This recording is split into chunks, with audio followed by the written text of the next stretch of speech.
Hello, good morning friends. Welcome to Nagaveni Achar's kitchen. ಇವತ್ತು day 3 weight loss recipes full day ಡಯಟನ್ನು ನೋಡೋಣ. ನಾನು ತೋರಿಸುವಂಥ ರೆಸಿಪೀಸ್ ಬರೀ ವೆಯ್ಟ್ ಲಾಸ್ ಮಾಡೋರು ಮಾತ್ರ ತಿನ್ನಬೇಕು ಅಂತೇನಿಲ್ಲ. ಐಡಿಯಲ್ ವೆಯ್ಟ್ನಲ್ಲಿ ಇರೋರು ಕೂಡ ಈ ರೆಸಿಪೀಸನ್ನು ಫಾಲೋ ಮಾಡಿಕೊಂಡು ಇವಾಗ ಅವರು ಎಷ್ಟು ವೆಯ್ಟ್ ಇದ್ದಾರೋ ಅಷ್ಟೇ ವೆಯ್ಟನ್ನು ಅವರು ಮೇಂಟೈನ್ ಮಾಡ್ಕೊಳ್ತಾ ಹೋಗ್ಬೋದು. ಹಾಗೆಯೇ ಹೈ BP ಇರೋರು, ಶುಗರ್ ಲೆವೆಲ್ ಜಾಸ್ತಿ ಇರೋರು, ಥೈರಾಯ್ಡ್, PCOD, PCOS ಈ ಥರ ಎಷ್ಟೊಂದು ಪ್ರಾಬ್ಲಮ್ಸ್ ಇರೋರು ಸಹ ಈ ಥರ ನಾನು ತೋರಿಸುವಂಥ ರೆಸಿಪಿಗಳನ್ನು ಫಾಲೋ ಮಾಡಿಕೊಂಡು ಅವೆಲ್ಲ ಪ್ರಾಬ್ಲಮ್ಸನ್ನು, ಹೆಲ್ತ್ ಇಶ್ಯೂಸನ್ನು ನಾರ್ಮಲ್ ಆಗಿ ಇಟ್ಕೋಬೋದು. ಪ್ರತಿದಿನ ನನ್ನ ಡೇ ಸ್ಟಾರ್ಟ್ ಆಗೋದು 2 ಗ್ಲಾಸ್ ನೀರಿಂದ. ನಾರ್ಮಲ್ ವಾಟರ್ ಇದು, ತುಂಬ ಕೋಲ್ಡು ಇಲ್ಲ, ತುಂಬ ಬಿಸಿನೂ ಇಲ್ಲ.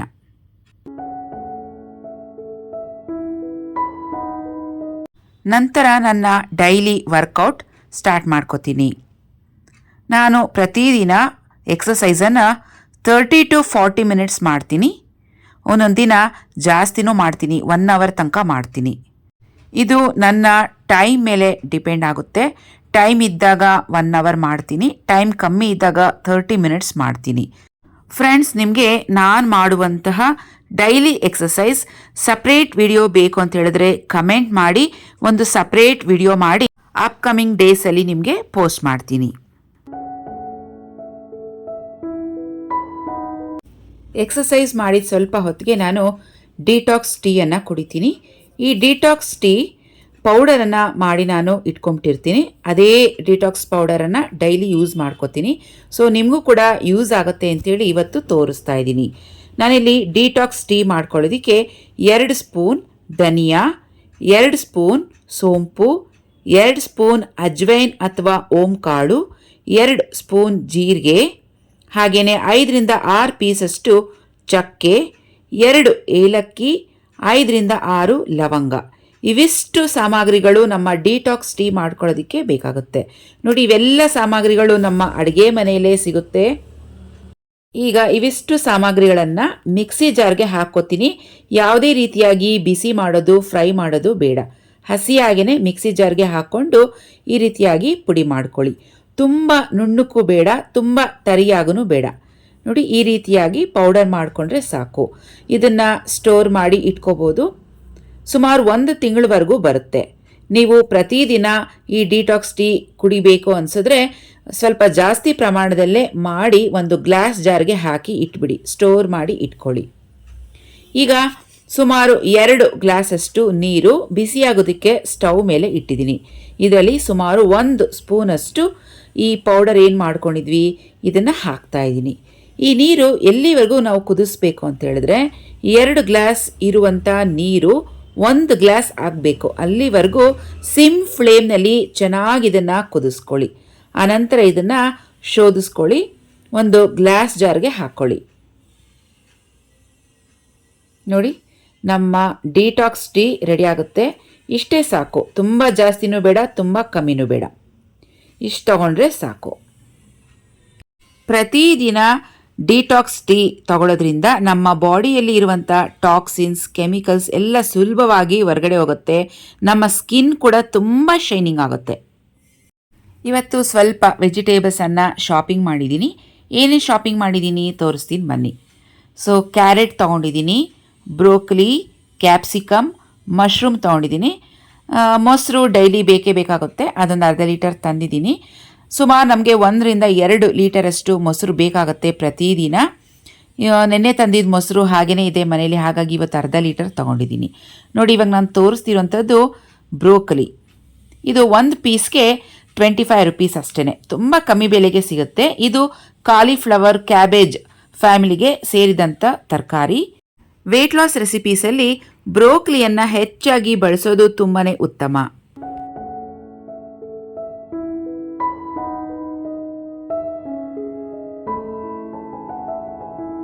ಈಗ ಬ್ರೇಕ್ಫಾಸ್ಟ್, ಸ್ಪೆಷಲ್ ಬ್ರೇಕ್ಫಾಸ್ಟ್ ನನಗೋಸ್ಕರ ಮಾಡ್ಕೊತಾ ಇದ್ದೀನಿ. Scrambled eggs with vegetables. ಮನೆಯವ್ರಿಗೆ ಚಿತ್ರಾನ್ನ ಮಾಡಿಕೊಟ್ಟೆ, ಆದರೆ ನಾನು ಚಿತ್ರಾನ್ನ ತಿನ್ನಲ್ಲ. ಸೊ ವೆಯ್ಟ್ ಲಾಸ್ ಮಾಡ್ತಿರೋದ್ರಿಂದ ನನಗೋಸ್ಕರ ಸ್ಪೆಷಲ್ ರೆಸಿಪಿ ಮಾಡ್ಕೊತಾ ಇದ್ದೀನಿ. ಸೊ ಯಾರಾದರೂ ನಿಮ್ಮನ್ನ ಕೇಳ್ಬೋದು, ನಿನಗೇನು ಸ್ಪೆಷಲ್, ನೀನೇನೋ ಬೇರೆ ಮಾಡ್ಕೊಂಡು ತಿಂತಿದ್ಯಾ ಅಂತ. ಸೊ ನೀವು ಕಾನ್ಫಿಡೆನ್ಸ್ ಆಗಿ ಹೇಳಿ, ನಾನು ಸ್ಪೆಷಲ್, ಅದಕ್ಕೆ ನಾನು ಸ್ಪೆಷಲ್ ಮಾಡ್ಕೊಂಡು ತಿಂತಿದ್ದೀನಿ ಅಂತ ಹೇಳಿ ನಿಮ್ಮ ವೆಯ್ಟ್ ಲಾಸ್ ಜರ್ನಿನ ಕಂಟಿನ್ಯೂ ಮಾಡಿ. ಯಾರು ಏನೇ ಹೇಳಿದ್ರು ತಲೆಗೆ ಹಾಕೋಬೇಡಿ. ಸೊ ನಿಮ್ಮ ಗುರಿ ಏನಿದೆ ಅದನ್ನು ಮಾತ್ರ ನೀವು ನೋಡ್ಕೋಬೇಕು. ಒಂದು ಪ್ಯಾನಲ್ಲಿ 1 ಕ್ಯೂಬಷ್ಟು ಬೆಣ್ಣೆ ಹಾಕಿದ್ದೀನಿ. ಬ್ರೋಕಲಿ, ಮಶ್ರೂಮ್, ಕ್ಯಾರೆಟ್, ಕ್ಯಾಪ್ಸಿಕಮ್ ಇವಿಷ್ಟು ಸಣ್ಣದಾಗಿ ಕಟ್ ಮಾಡಿ ಹಾಕ್ಕೊಂಡಿದ್ದೀನಿ. ಹಾಗೆಯೇ ಒಂದು ಈರುಳ್ಳಿ ಕೂಡ ಸಣ್ಣದಾಗಿ ಹಾಕಿದ್ದೀನಿ. ಸುಮಾರು 2 ಇಂದ 3 ನಿಮಿಷ ಇದನ್ನು ಚೆನ್ನಾಗಿ ಫ್ರೈ ಮಾಡ್ಕೊಳ್ಳೋಣ. ತುಂಬಾ ತರಕಾರಿಗಳು ಬೇಯಬೇಕು ಅಂತೇನಿಲ್ಲ, ಕ್ರಂಚಿಯಾಗಿ ಬೆಂದರೆ ಸಾಕು. 2 ರಿಂದ 3 ನಿಮಿಷ ತರಕಾರಿಗಳನ್ನು ಫ್ರೈ ಮಾಡಿದಾಗಿದೆ. ಇದಕ್ಕೆ 2 ಹೋಲ್ ಎಗ್ಸನ್ನು ತಗೊಂಡಿದ್ದೀನಿ. ಅದನ್ನು ಕೂಡ ಹಾಕ್ಕೊಂಡು ಈಗ ಫ್ರೈ ಮಾಡ್ಕೋಬೇಕು. ಸಪ್ರೇಟಾಗಿ ಒಂದು ಸೈಡ್ನಲ್ಲಿ ಎಗ್ಸನ್ನು ಮೊದಲು ಫ್ರೈ ಮಾಡ್ಕೊಂಬಿಡಿ. ಅದನ್ನು ಸ್ವಲ್ಪ ಚೆನ್ನಾಗಿ ಫ್ರೈ ಆದಮೇಲೆ ವೆಜಿಟೇಬಲ್ಸ್ ಜೊತೆ ಮಿಕ್ಸ್ ಮಾಡ್ಕೊಳ್ಳಿ. ಇದಕ್ಕೆ ರುಚಿಗೆ ತಕ್ಕಷ್ಟು ಉಪ್ಪು, ಹಾಗೆಯೇ ಖಾರಕ್ಕೆ ನಾನಿಲ್ಲಿ ಪೆಪ್ಪರ್ ಪೌಡರನ್ನು ಹಾಕಿದ್ದೀನಿ.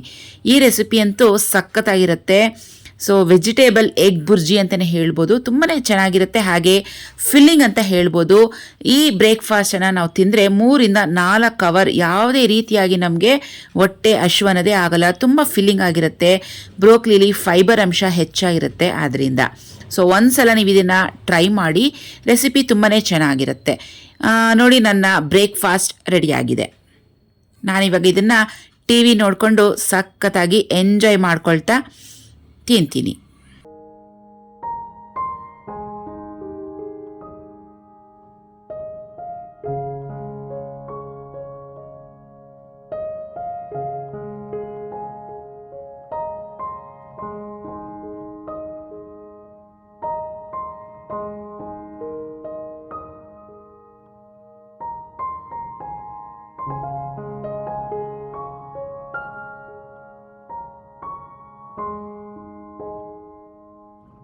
ಮಿಡ್ ಮಾರ್ನಿಂಗ್ ಸ್ನ್ಯಾಕ್ಸ್ ಸುಮಾರು 12 ಗಂಟೆಗೆ. ಹೊಟ್ಟೆ ಆದರೆ ನಾನು ಒಂದು ಫ್ಲ್ಯಾಕ್ಸ್ ಸೀಡ್ಸ್ ಲಡ್ಡೂನ ತಿಂತೀನಿ. ನಮ್ಮ ಕೂದಲಿಗೆ, ನಮ್ಮ ಸ್ಕಿನ್ಗೆ ಇದು ಒಂದು ಒಳ್ಳೆ ಹೆಲ್ತಿ ಲಡ್ಡು ಅಂತಲೇ ಹೇಳ್ಬೋದು.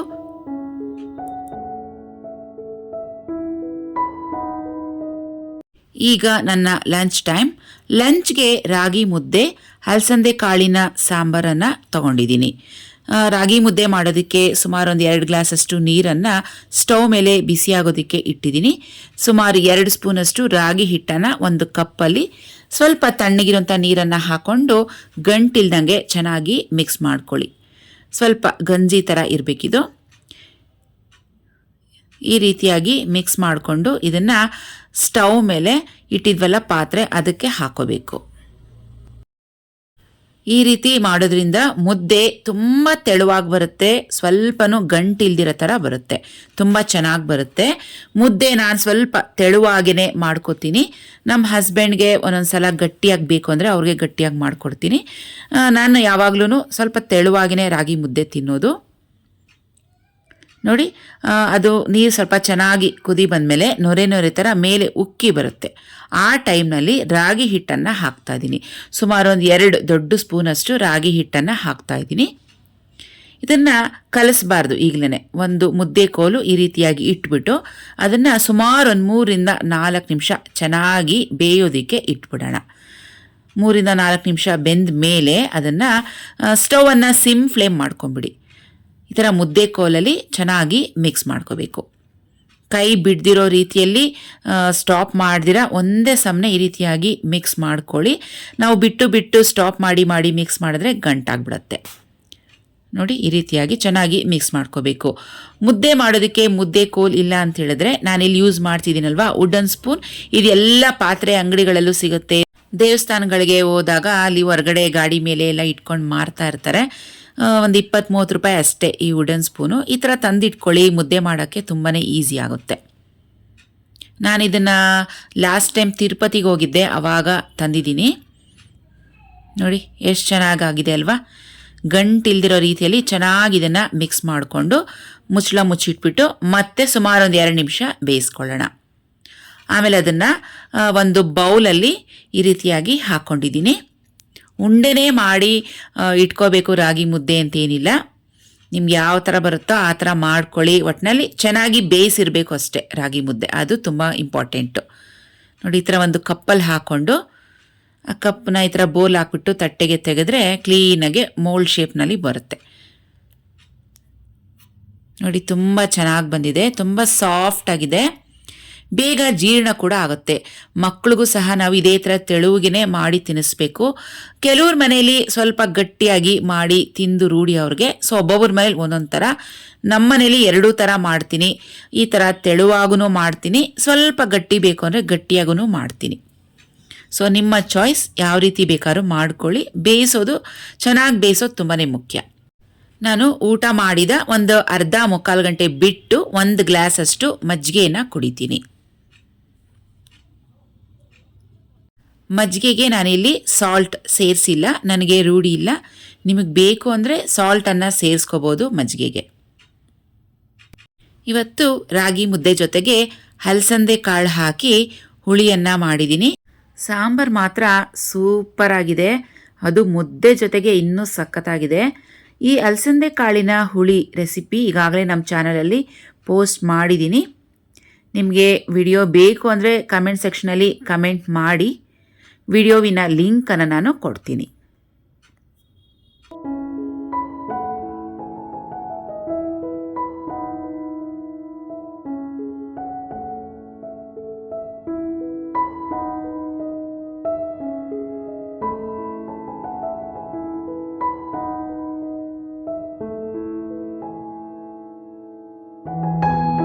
ಸಂಜೆ ಒಂದು 5-5:30 ಹಂಗೆ ಹಶ್ವ ಆದರೆ ಎನಿ ಸೀಸ್ನಲ್ ಫ್ರೂಟ್ ಒಂದು ಹಣ್ಣನ್ನು ತಿಂತೀನಿ, ಇಲ್ಲಾಂದರೆ ಹಣ್ಣನ್ನು ಜ್ಯೂಸ್ ಮಾಡಿಕೊಂಡು ಕುಡಿತೀನಿ.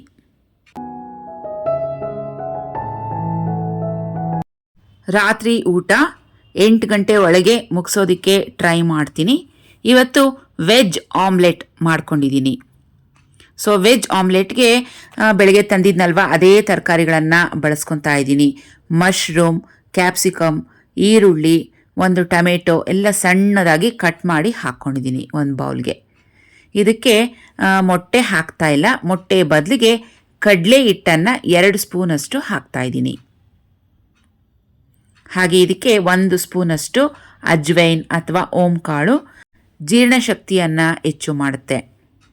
ಹಾಗೆಯೇ ರುಚಿಗೆ ತಕ್ಕಷ್ಟು ಉಪ್ಪು. ಇವಿಷ್ಟು ಚೆನ್ನಾಗಿ ಮಿಕ್ಸ್ ಮಾಡ್ಕೊಳ್ಳೋಣ. ಒಂದು ಅರ್ಧ ಗ್ಲಾಸ್ ನೀರನ್ನು ಹಾಕ್ಕೊಳ್ಳೋಣ, ಅಥವಾ ನೀರು ಎಷ್ಟು ಬೇಕೋ ಅಷ್ಟು ನೋಡಿಕೊಂಡು ಮಿಕ್ಸ್ ಮಾಡ್ಕೊಳ್ಳಿ. ದೋಸೆ ಹಿಟ್ಟಿನ ಹದಕ್ಕೆ ಇದನ್ನು ಕಲಿಸ್ಕೋಬೇಕು.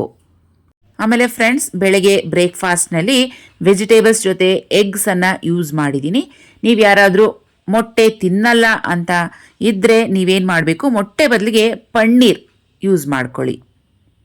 ಈಗ ಕಲಸಿಟ್ಟಿರುವಂಥ ಮಿಶ್ರಣ ದೋಸೆ ಪ್ಯಾನನ್ನು ಚೆನ್ನಾಗಿ ಬಿಸಿ ಮಾಡಿಕೊಂಡು ಅದ್ರ ಮೇಲೆ ಹಾಕಿದ್ದೀನಿ. ನೋಡಿ, ಈ ರೀತಿಯಾಗಿ ಚಿಕ್ಕದಾಗೆ ಹಾಕ್ಕೊಳ್ಳೋಣ. ಎಗ್ ಆಮ್ಲೆಟ್ ಹಾಕ್ತೀವಲ್ವ, ಚಿಕ್ಕದಾಗಿ ಆ ಸೈಜ್ನಲ್ಲಿ ಹಾಕ್ಕೊಳ್ಳಿ. ಈ ಥರ ಬೇಸನ್ ಚೀಲ ನೀವು 2 ತಿನ್ಬೋದು. ಹೊಟ್ಟೆ ತುಂಬ ಇರುತ್ತೆ, ಫಿಲ್ಲಿಂಗ್ ಆಗಿರುತ್ತೆ. ನೈಟ್ ಆಗಿರೋದ್ರಿಂದ ಸುಮಾರು 2 ತಿಂದರೆ ಸಾಕಾಗುತ್ತೆ. ಇದ್ರ ಜೊತೆಗೆ ನೀವು ಒಂದು ಅರ್ಧ ಗಂಟೆ ಬಿಟ್ಟು 1 ಗ್ಲಾಸಷ್ಟು ಮಜ್ಜಿಗೆ ಕೂಡ ತಗೋಬೋದು. ನಾನ್ ಸ್ಟಿಕ್ ಪ್ಯಾನ್ ಆಗಿರೋದ್ರಿಂದ ಇದಕ್ಕೆ ಹೆಚ್ಚು ಎಣ್ಣೆ ಬೇಡ. ಬೇಕು ಅನಿಸಿದ್ರೆ 1/4 ಟೀ ಸ್ಪೂನಷ್ಟು ಎಣ್ಣೆ ಹಾಕ್ಬೋದು. ಮೇಲಿಂದ ಒಂದು ಅರ್ಧ ಟೀ ಸ್ಪೂನಷ್ಟು ಪೆಪ್ಪರ್ ಪೌಡರನ್ನು ಹಾಕ್ತಾ ಇದ್ದೀನಿ. ತುಂಬ ಟೇಸ್ಟಿಯಾಗಿ ತುಂಬ ಚೆನ್ನಾಗಿರುತ್ತೆ. ಲಿಡ್ಡನ್ನು ಕವರ್ ಮಾಡಿಟ್ಟು ಸಿಮ್ ಫ್ಲೇಮ್ನಲ್ಲಿ ಇದನ್ನು ಬೇಯಿಸ್ಕೋಬೇಕು. 2 ಕಡೆ ಬೇಯಿಸ್ಕೊಳ್ಳೋಣ. ನಮ್ಮ ಬೇಸನ್ ಚೀಲ ಸೂಪರಾಗಿ ರೆಡಿಯಾಗಿದೆ ನೋಡಿ, 2 ಕಡೆ ಬೇಯಿಸ್ಕೊಂಡಿದ್ದೀನಿ. ಇದ್ರ ಜೊತೆ ನಂಚ್ಕೊಳ್ಳೋದಕ್ಕೆ ಯಾವುದೇ ಥರ ಸಾಂಬಾರ್, ಚಟ್ನಿ ಏನೂ ಬೇಡ, ಹಾಗೇ ತಿನ್ಬೋದು. ತುಂಬ ಟೇಸ್ಟಿಯಾಗಿರುತ್ತೆ ನೋಡಿ. ಪ್ಯಾನ್ಗೆ ಸ್ವಲ್ಪನೂ ಮೆತ್ಕೊಂಡಿಲ್ಲ, ಈಸಿಯಾಗಿ ಬಂದಿದೆ. ನನ್ನ ನೈಟ್ ಡಿನ್ನರ್ ಬೇಸನ್ ಚೀಲ ವಿತ್ ವೆಜಿಟೇಬಲ್ಸ್ ರೆಡಿಯಾಗಿದೆ. ಜೊತೆಗೆ 1 ಗ್ಲಾಸ್ ಅಷ್ಟು ಮಜ್ಜಿಗೆ. ನನ್ನ ಬೆಡ್ ಟೈಮ್ ಡ್ರಿಂಕ್ ಬಂದು ಬೆಳಗ್ಗೆ ಏನು ಮಾಡ್ಕೊಂಡಿದ್ನೋ ಡಿಟಾಕ್ಸ್ ಟೀ, ಅದನ್ನೇ ಸೇಮ್ ತೊಗೊಂಡಿದ್ದೀನಿ. ಇದನ್ನು ತಗೊಂಡು ಬಿಸಿಯಾಗಿ ಬೆಡ್ ಮೇಲೆ ಕೂತ್ಕೊಂಡು ಇದನ್ನು ಕುಡಿದು ಮಲಗಿಬಿಡೋದಷ್ಟೇ. ಮತ್ತೆ ಬೇರೆ ಇನ್ನೇನು ಕೆಲಸ ಮಾಡೋ ಹಾಗಿಲ್ಲ. ಇದು ಇವತ್ತಿನ last drink, bed time drink. ಈ ಬೆಡ್ ಟೈಮ್ ಡ್ರಿಂಕ್ ಕುಡಿದ ಮೇಲೆ ಮತ್ತೆ ಅದು ಇದು ತಿನ್ನೋದು ಮಾಡಬಾರ್ದು. ಹಾಗೆಯೇ ನೀರು ಒಂದು ದಿನಕ್ಕೆ 8 ರಿಂದ 10 ಗ್ಲಾಸಷ್ಟು ಕುಡಿಬೇಕು. ನೀರು ನಾವು ಎಷ್ಟು ಚೆನ್ನಾಗಿ ಕುಡಿತೀವೋ ಅಷ್ಟು ನಮ್ಮ ವೇಟ್ ಲಾಸ್ಗೆ ಒಳ್ಳೆಯದು. ನಮ್ಮ ಬಾಡಿಲಿರುವಂಥ ಟಾಕ್ಸಿನ್ಸ್, ಫ್ಯಾಟ್ ಪ್ರತಿಯೊಂದನ್ನು ಬಾಡಿಯಿಂದ ಹೊರಗೆ ಹಾಕೋದಕ್ಕೆ ನೀರು ಹೆಲ್ಪ್ ಮಾಡುತ್ತೆ. ಫ್ರೆಂಡ್ಸ್, ಇವತ್ತಿನ ವಿಡಿಯೋ ನಿಮಗೆ ಇಷ್ಟ ಆಗಿದ್ರೆ ನನ್ನ ಪರಿಶ್ರಮಕ್ಕೆ ಪ್ಲೀಸ್ ನಮ್ಮ ವಿಡಿಯೋಗೆ ಒಂದು ಲೈಕ್ ಮಾಡಿ, ಸಬ್ಸ್ಕ್ರೈಬ್ ಮಾಡ್ಕೊಳ್ಳೋದನ್ನ ಮರಿಬೇಡಿ. ಮತ್ತೆ ಭೇಟಿ ಆಗೋಣ ಮತ್ತೊಂದು ವಿಡಿಯೋದಲ್ಲಿ. ಅಲ್ಲಿವರೆಗೂ take care and bye friends.